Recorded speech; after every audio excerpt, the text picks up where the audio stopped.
Revolución Rusa.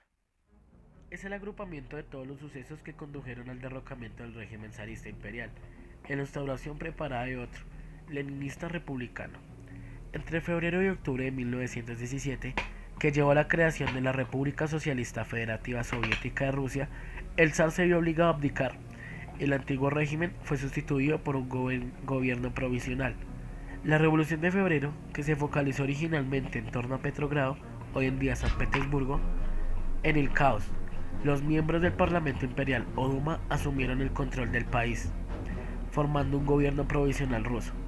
La dirección del ejército sentía que no tenían los medios para reprimir la revolución, y Nicolás II, el último emperador de Rusia, abdicó. Los soviets, que es el Consejo de Trabajadores, fueron dirigidos por facciones socialistas más radicales. En un principio permitieron al gobierno provisional gobernar, pero insistieron en una prerrogativa para influir en el gobierno y controlar diversas milicias.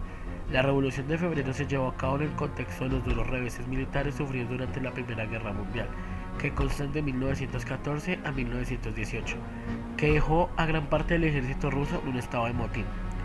En la Revolución de Octubre, el partido bolchevique dirigido por Vladimir Lenin y los trabajadores y soldados de Petrogrado derrocaron al gobierno provisional, formándose el gobierno de Sovnarkom. Los bolcheviques se nombraron a sí mismos líderes de varios ministerios del gobierno, tomaron el control de campo creando la Cheka, organización de inteligencia política y militar para aplastar cualquier tipo de disidencia, para poner fin a la participación de Rusia en la Primera Guerra Mundial. Los líderes bolcheviques firmaron el Tratado de Brest-Litovsk con Alemania en marzo de 1918. Básicamente, para analizar este suceso, vamos a sumergirnos en el neorrealismo, donde se van a identificar los tres elementos más importantes según Waltz: la estructura, el Estado y los individuos. El neorrealismo como cosmovisión constituye una evolución del realismo político dominante en la década de los años 30. Este consideraba al Estado el único sujeto político en el sistema internacional. Su fundador, Kenneth Waltz, desarrolla un marco explicativo del sistema internacional, en el que rompe con los principios del realismo clásico para explicar las relaciones entre los estados que podían dar lugar al conflicto.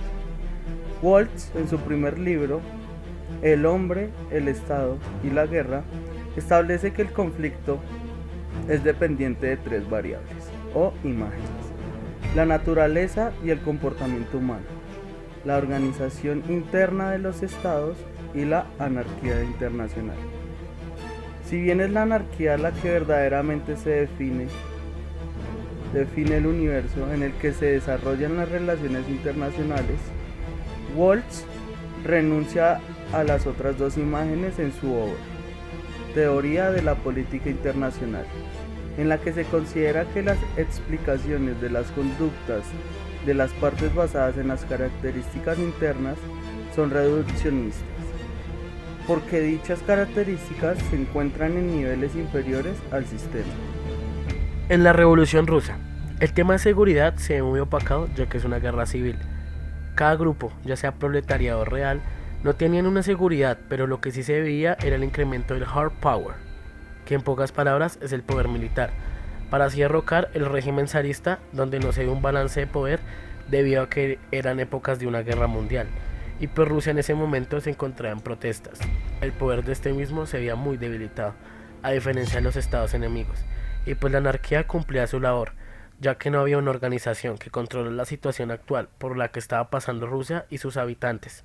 Se ve cooperación un poco, gracias al Tratado de Alemania, pero los neorrealistas nunca veían la cooperación con buenos ojos, así que se cree que este tratado se hizo más por proteger los intereses de Rusia y su seguridad.